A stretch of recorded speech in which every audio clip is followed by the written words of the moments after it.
Eh bien bonjour à tous, j'espère que vous allez bien. On se retrouve aujourd'hui sur Pokémon Master pour une vidéo bilan sur l'event de classement. On est à quelques minutes de la fin de l'event au moment où je tourne cette vidéo. Il est 6h48, donc l'event finit dans un peu plus de 10 minutes. On va aller voir à peu près où je me classe, donc où je vais me classer, dans quel classement je vais me classer. Et on va faire évidemment un bilan, je vais vous donner mon avis sur cet event de classement. Est-ce que c'est un bon event? Est-ce que c'est un mauvais event? Est-ce qu'il a des problèmes? Qu'est-ce qu'on peut en espérer en fait pour la suite tout simplement de ce genre d'événement? On va se rendre tout de suite dans l'event ici. Donc dans événement, le buffet de compétition, et je suis 13 069e, donc je suis même pas dans le top 12K. Alors, comme vous le savez, j'ai Zacian 3 sur 5, donc j'ai Gloria et Zacian 3 sur 5, donc ça me permettait de jouer le classement, mais j'ai fait quelque chose exprès justement, c'est que je n'ai absolument pas refill d'endurance. Donc je n'ai absolument pas rechargé la vigueur, avec des diamants. Ici, j'avais préparé à peu près 550 vigueur avant le début de l'événement. J'avais stacké de la vigueur. Ensuite, j'ai eu 2 level up durant la semaine dernière, donc durant la semaine de l'event. Donc je rappelle, un level up, ça vous remet votre barre de vigueur complète.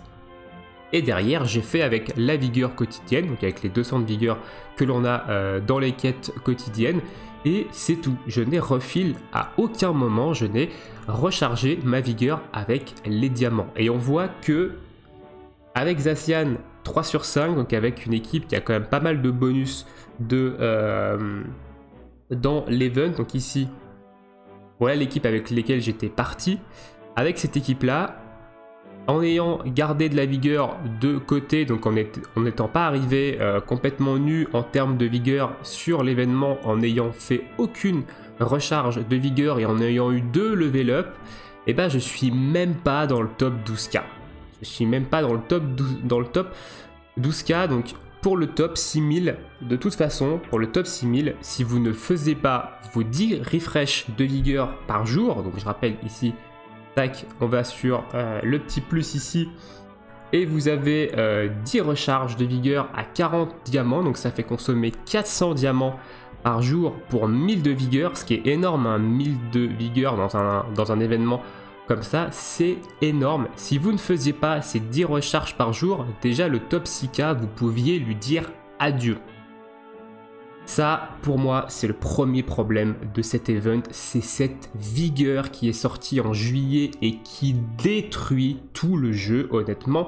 Et pour l'instant, moi, je trouve qu'ils n'ont fait aucun effort sur ce système de vigueur. Ils n'ont fait aucune modification intéressante dessus. Et cet event, en fait, du coup, met en avant encore plus leur système de vigueur. Et pour moi, c'est le gros problème de cet event. C'est cette vigueur. L'event, le niveau expert coûte 40 de vigueur. Si vous vouliez être dans le top 6K, vous étiez obligé de faire les 10 refills de vigueur par jour pour espérer avoir assez de points pour être dans le top 6000. Apparemment, on n'était pas obligé d'avoir Gloria et Zacian pour être dans le top 6K, mais il fallait obligatoirement faire les 10 refills minimum de vigueur par jour, donc claquer 400 diamants par jour pour un free-to-play.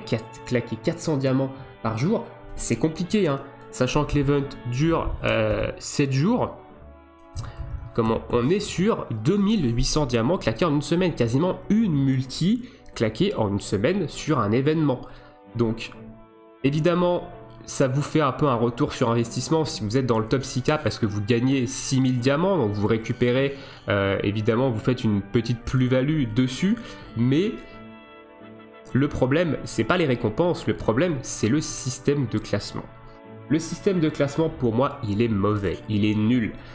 Ce n'est pas un classement qui va déterminer celui qui a le plus de skill en combat, etc.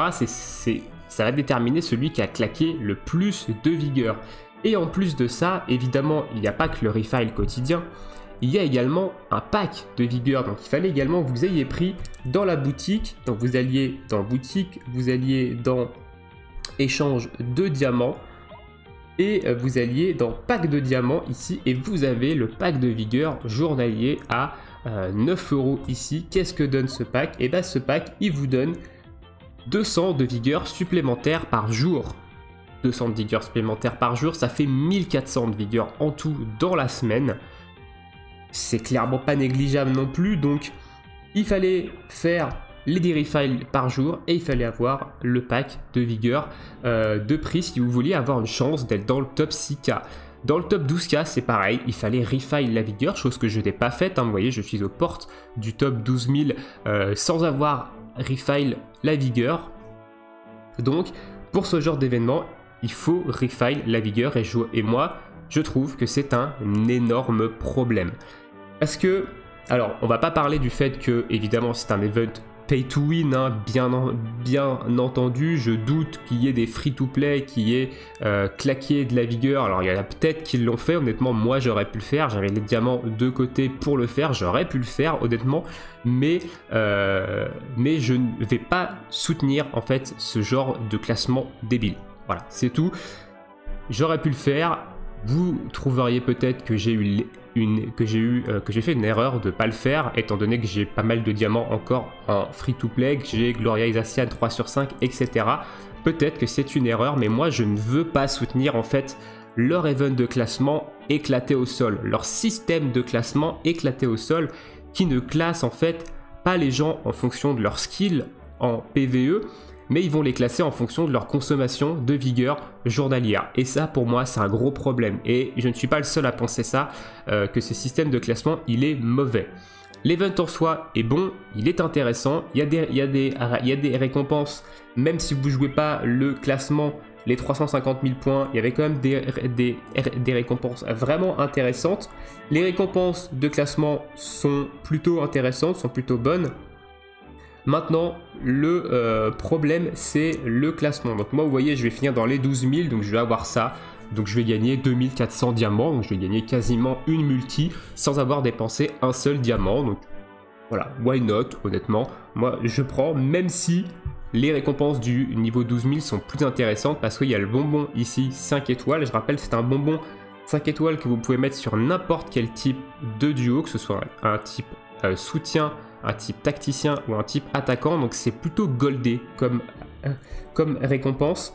Mais voilà, moi je vous dis, je voulais faire le test de faire l'event en ayant été un petit peu préparé en termes de vigueur et en ne rechargeant pas la vigueur pour voir en fait si l'événement nous obligeait à le faire. Et oui, il nous oblige à le faire et pour moi c'est un très gros problème, le fait qu'ils obligent à recharger la vigueur. Donc on est dans un gacha. Bien entendu, les cash players ont un avantage dans ce genre d'event, on ne va pas le nier, c'est complètement normal, hein. Faut pas oublier que c'est un gacha game, les gacha games évidemment ont tendance à sortir du contenu et à récompenser ceux qui investissent dans le jeu, ce qui est complètement normal.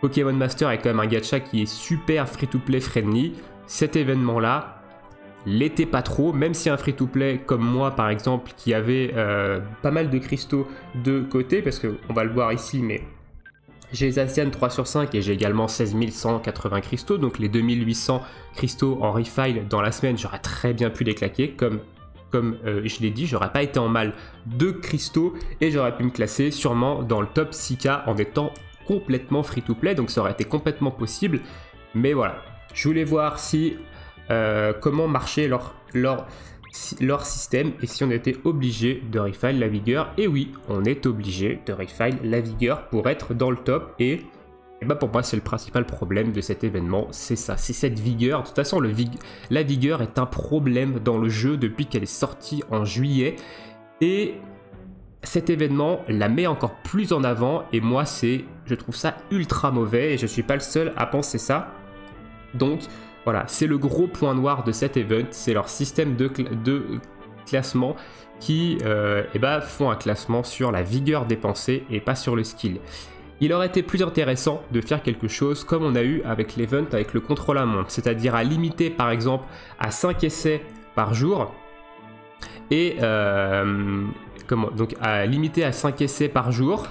Et que ce soit un peu, que les points soient en fonction du temps que vous avez mis, des dégâts que vous avez infligés, etc. Donc ça aurait avantagé tout autant les cash players, parce que les cash players auraient eu des duos qui auraient plus de capacités, qui auraient des duos en 6x par exemple, ils auraient eu des capacités duos qui seraient beaucoup plus montées, donc ils auraient fait beaucoup plus de dégâts, ils seraient allés plus vite, donc les cash players auraient quand même eu leur avantage, mais les free-to-play auraient également eu une chance à peu près égale, enfin je dirais pas égale, mais ils auraient eu quand même une chance d'être bien classés sans que cette vigueur et le fait d'être obligé de recharger la vigueur avec des diamants et d'être obligé d'acheter un pack de vigueur payant pour avoir plus de vigueur journalière soit là, soit présente et viennent pourrir en fait tout simplement ce classement. Donc j'espère que si jamais un event de ce type revient, ils feront des modifications. J'espère qu'ils vont nous faire un sondage en fait là-dessus, qui vont prendre en compte les retours qui vont être faits dans cet event de classement, parce que pour moi, le problème, c'est pas l'event, le problème, c'est le système de classement qui classe en fonction de la vigueur utilisée et pas du skill ou du reste. Sur ce, voilà, un peu pour le bilan de cet event. Bon event en règle générale, les récompenses sont très intéressantes, etc. Mais très mauvais event au niveau du classement, le système de classement est nul, est éclaté au sol, donc dites-moi dans l'espace commentaire, vous, ce que vous en pensez. Si vous avez joué le jeu, est-ce que vous êtes allé faire de la recharge de vigueur pour vous classer? Moi, j'ai pas voulu jouer le jeu volontairement, j'aurais très bien pu le faire. Je voulais voir un peu comment ça allait fonctionner. Est-ce qu'on était obligé de recharger la vigueur? Et donc, la réponse est oui. Donc, vous voyez que l'event ici va finir dans 3, 2, 1. Et voilà, l'event est terminé. L'event est terminé, j'ai fini 13 085e. Donc la recharge de vigueur était obligatoire pour être classé au moins dans le top 12K et encore plus obligatoire quand vous vouliez viser le top 6K. Et bah sur ce, on va se laisser là pour cette petite vidéo. N'hésitez pas à me dire vous ce que vous avez pensé de tout ça dans l'espace commentaire. Je vous souhaite à tous une très bonne journée, une très bonne soirée, bon jeu et à bientôt pour de prochaines vidéos. Ciao ciao.